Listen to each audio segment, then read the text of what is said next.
25 eskaz goizeko 10:00 Josune Aristondo, Iñaki Soto eta Edurne Eginorekin berehala jarraituko dugu solasean, baina tarte bat hartu behar dugu udal mailako gaiei buruz hitz egiteko. Hitzordua egina dugu gaurko Ester Apraiz, Eudeleko presidentearekin. Apraiz anderea, egunon, ongi etorri. Egunon dan hori. Derioko alkatere bai, urtebete oraintxe Eudeleko presidente karguan, udalen kezka nagusiei erantzuten asmatzen ari dela Eudel esango zenuke? Bai, nik uste dut baietz, urtean lan handia egin dugu, eskerrak aurrekontuak aurrera atara genituela, eta horrek ahalbideratu dau, udalentzat onuragarria eta udalek eskatzen zituzten behar izanei erantzuna ematea.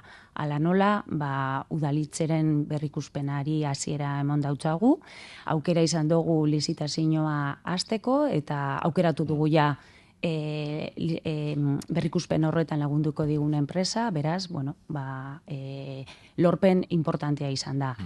Herri askotan mugikortasuna da kezka iturri gaur kontatzen ari gara, nola Bilbon gaurtik isunak jartzen hasi diren, isuri basuko eremuan sartzen diren auto kutsatzaileenen kasuan. Aurreko astean albiste bihurtu da nola Jaurlaritzatik udalerri ertainetan ere era honetako neurriak jartzea mai gainean jarriko duten, proposamena behintzat egingo duten, 20.000 eta 50.000 biztanle arteko herrietan. Gai hau Eudelen aztertu duzu, udal mailan era honetako neurri gehiago hartzearen aldeko zarete? Argi daukagu udalerri guztiek mugikortasun jasangarriaren alde ekimenak eta proiektuak erman behar ditugula, kutsadura gutxitzeko eta klima inpaktua gutxitzeko. Pasadan astean, mugikortasun jasangarriaren sailburu ordeak egindako adierazpenak entzunda, egia esan neurriak aztertzen ari direla, baino ez dago esan, ez dugu ezagutzen neurriok, baina argi daukaguna da neurriok ezartzen badira, hoiek aztertu beharko direla lehenengo zeintzuk direzan herrialdeen errealidadeak, eta neurriok errealidade horrietara egokitu behar direla, eta gero bestetik ere, ezarriko diren neurriak afektatuta egongo diren herrialdekin adostu egin behar direla. Hau da, tokiko sentsibilitatea somatu behar da neurri horiek diseinatzerako orduan. Momentu honetara arte, Jaurlaritzako sailburuak iritzirik eskatu ditzue? Ez, orain arte ez dugu izan eurekin batzarrik, baina prest gaude haiekin edozein momentutan batzartzeko eta horren inguruan hartu beharreko erabakiak adosteko. Udalerrietan eragina izango duen beste neurri bat ziurrenik, Jaurlaritzatik baita ere bultzatu nahi dena da, eta da turismoari erantzuteko edo turismoak sortzen dituen arazoei egokiago erantzuteko ezarri nahi den tasa. Eudel horrena aldekoa da? Eusko Jaurlaritzak lantalde bat osatu dau, bertan horren inguruan hitz egiteko, bertan eragile asko ordezkatuta egongo dira eta gube barne gaude. Bertatik proposamen bat urtengo da, eta espero dugu proposamen hori adostasun gehiengo bat eduki dezala. Gure partetik, gure nahia da tasa municipala edo autonomikoa izan, horretan ez gara sartuko, baina argi daukaguna da, gure nahia dela, tasa hori berriro udalerrietara itzultzea. Hau da, turismoaren inpaktua udalerriek nabaritzen dugu, ezta? Beraz, tasa hori itzul dadila berriro udalerrietara, udalerrietan dauden zerbitzuak hobetzeko eta gerota turismo jasangarriago bat diseinatzeko. Nola nahi ere zuek nahiago zenukete tasa hori udal mailan kudeatzea? Egia esan bata zenbestea bilatzen duguna da hori berriro ere udalerrietara bueltatzea. Turismoarekin lotuta, herri askotan batez ere kostaldeko herrietan pisu turistikoak arazo dira, eta bizilagunen partetik horrekin nolabaiteko ezin egon bat badago. Udalak hasi dira arautzen erabilera turistikoa duten etxe bizitzak, eta Eudelen baitan erregulazio orokorreko oinarri komunak eta orientabide orokor batzu jorratzeko azterlan bat ere ari zarete egiten. Ez dakit ze epetan espero duzuen horren inguruko emaitzarik? Urte amaierorako espero dugu eukitea, turismo sailarekin hitz egin dugu, eta eurek be itxaroten dabiz hori dokumentu hori lehenbailen udalerrien eskura ustea, eta, diagnostikoa eginda dago, eta orain momentu horietan, zuk esan dozun bezala, orientabide edo gomendio horiek idazten ari gara.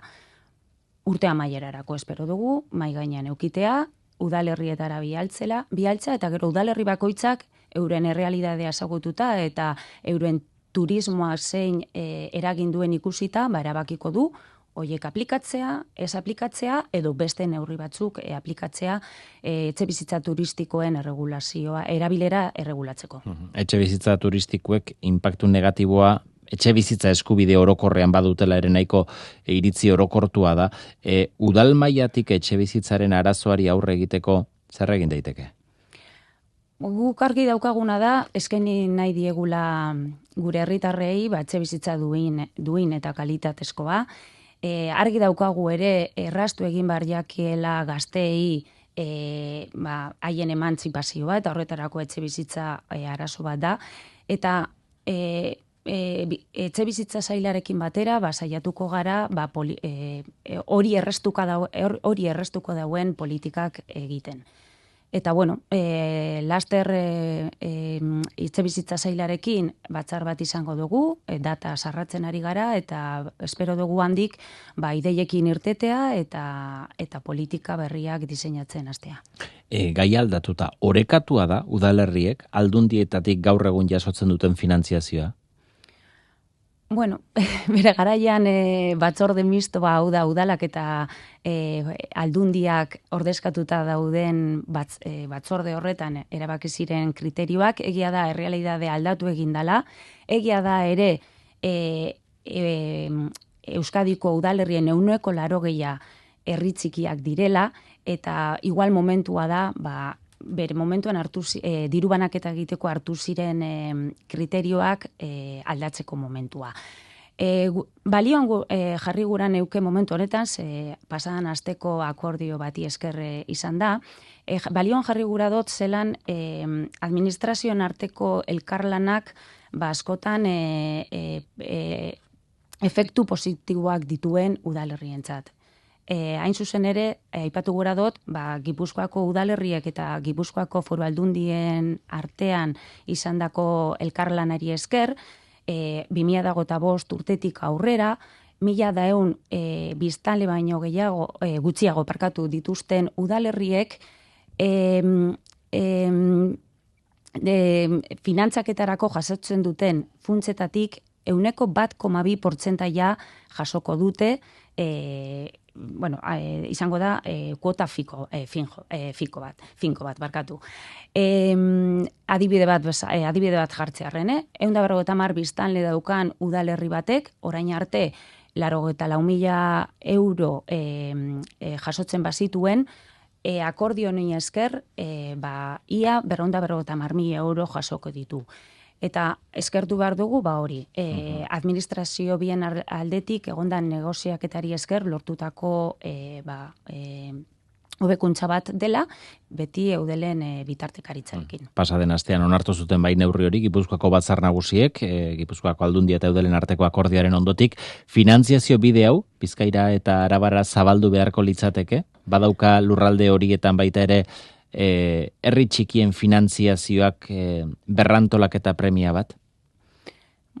Behar bada bai, igual momentua da hori aztertzeko, Gipuzkoan hori ona izan bada, segurazki beste lurraldetan ere ona izango da, baina itziko dugu dagokion foruan eztabaida hori zabaltzen, eta segurazki,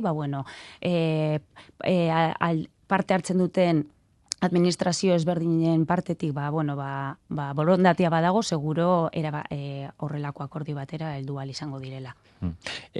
Segurtasunaren inguruan, zer esan handia eman du azken aldian herri guztietako udaltzainek pistolak eramateko derrigortasunak. Nola ari da udaletan neurri hori implementatzen eta ze harrera ari da izaten? Azken batean legeak hala jasotzen du eta udaletan legea betetzea dagokigu.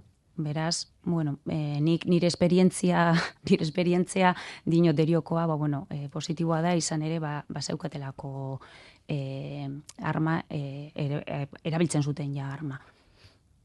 Eta orokorrean herri txikiagoetan ere ala ari da gertatzen, eudelen baitan hau bada hizketagai edo aztergai?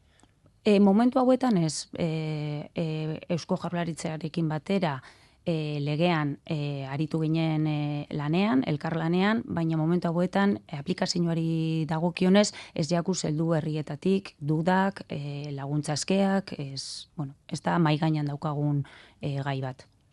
Esterra Praiz, Eudeleko presidentea, urtebete ja da karguan, eskerrik asko gaur guretzat tartea hartzeagatik eta udal gaien inguruan gurekin jarduteagatik. Hurrengo batera arte. Eskerrik asko zuei guri.